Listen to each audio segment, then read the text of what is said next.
Hello everyone, welcome to my new blog. আজকে একদম বাজার থেকে এসেই আমি ব্লগটা শুরু করে দিলাম। আজকে ছিল আমার ছুটির দিন, তাই আমি বাজার করতে গেছিলাম। হঠাৎ মনে হলো বাজার থেকে আসার পরে আমি একটা ব্লগ করতে পারি, তাই ব্লগ শুরু করে দিলাম। আমি মাছ মাংস সব কিছু একদিনেই করে রাখি, কারণ সব সময় আসলে যাওয়া হয় না বড় বাজারে। যেগুলো টুকটুক ছোটোখাটো ওগুলো সব সময় নিচ থেকে বা দোকান থেকে আশেপাশে থেকে নিতে পারি, বাট মাছ মাংসের জন্য আসলে বাজারে যেতে হয়। এই জন্য আমি সব কিছু একদিনেই নিয়ে আসি। মাংসের তুলনায় আমার মাছ অনেক বেশি পছন্দের, তার জন্য আমি প্রায় 4-5 রকমের মাছ এনে রাখি প্রত্যেক মাসে। মাংস তেমন একটা আমার পছন্দ না, তেমন একটা খাইও না আমি, তারপরে এনে রাখতে হয়। সব কিছু মিলিয়ে এই তো অনেকগুলো বাজার নিয়ে চলে আসলাম। কারণ হচ্ছে মাসের বাজার একসাথে করে রাখলে ভালো, বারবার যেতে হয় না। এই জন্য আমি সব কিছু একসাথে করে রেখে দিলাম।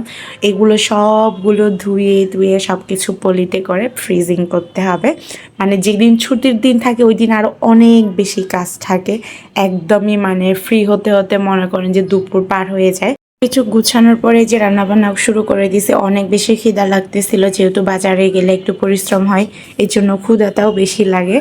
তো এই তো সব কিছু গুছানোর পরে আমি রান্না বসিয়ে দিছিলাম। একটু মাছ দিয়ে মূলা রান্না করছি আর একটু শাক ভাজি করছি। প্রচণ্ড খিদা পেটে পাগলের মতো খাইছি। এই তো খাওয়া দাওয়া করার পরে বাসায় একটু টুকটাক কাজ থাকে, ওগুলো সবগুলো গুছাই নিলাম। যেহেতু ছুটির দিনে সব কিছু গুছিয়ে রাখতে হয়। তারপরে হচ্ছে রেস্ট করতে করতে আমি কখন যে ঘুমাই গেছিলাম, ঘুম ভাঙার পরে দেখি সন্ধ্যা নেমে গেছে।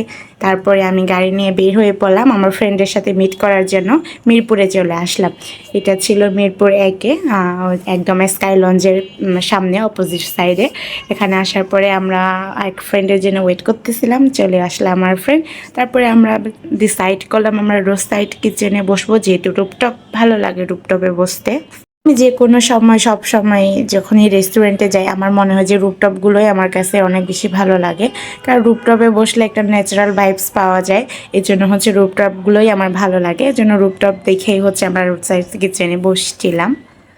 এই তো বান্ধবীর সাথে অনেক দিন পরে দেখা, তার জন্য গল্প যেন শেষই হচ্ছিল না। আমরা অনেকক্ষণ ধরে গল্পই করতেছিলাম। তার যেন আমাদেরকে টুকটুক করে ভিডিও করতেছিল, আমরা আবার একটু পোজ দিচ্ছিলাম। তো এই তো এত মানুষজন ছিল, একটু ছবি তোলার জন্য বের হয়েছিলাম।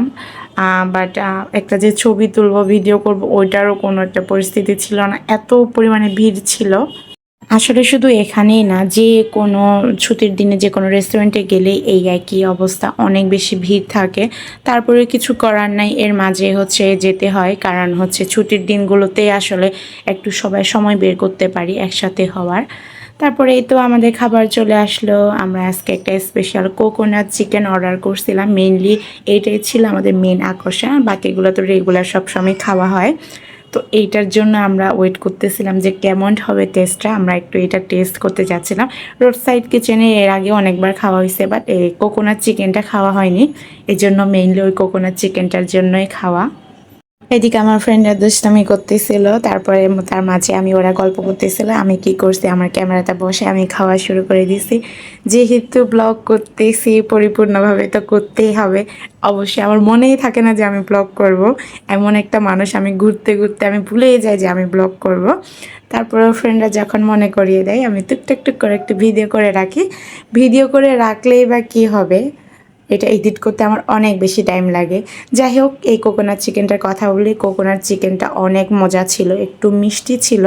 তারপরে আমরা আরেকটা পার্সেল নিয়ে আসছিলাম, পার্সেল নিয়ে তারপরে আবার রওনা দিয়েছি, যেহেতু রাত হয়ে গেছে। আমি গেছিলাম মিরপুরে, মিরপুর থেকে আমার মোহাম্মদপুরে আসতে একটু টাইম লাগে, যেহেতু জ্যাম থাকে রাস্তায়, এই জন্য রওনা দিয়ে দিলাম। 60 ফিটের এই রোডটাতে হচ্ছে শুক্রবার শনিবার হলে মেলা বসে, এই জন্য এটা একটু ভিড় থাকে। অন্য দিন কিন্তু অনেক বেশি ভালো লাগে। আমার এই রোডটা অনেক বেশি পছন্দের, তার জন্য এই দিক দিয়েই ঢোকা, কিন্তু পরে দেখলাম যে অনেক মানুষ কিস কিস করতেছে। তারপরে এই তো হাওয়া খাইতে খাইতে আমরা চলে আসলাম।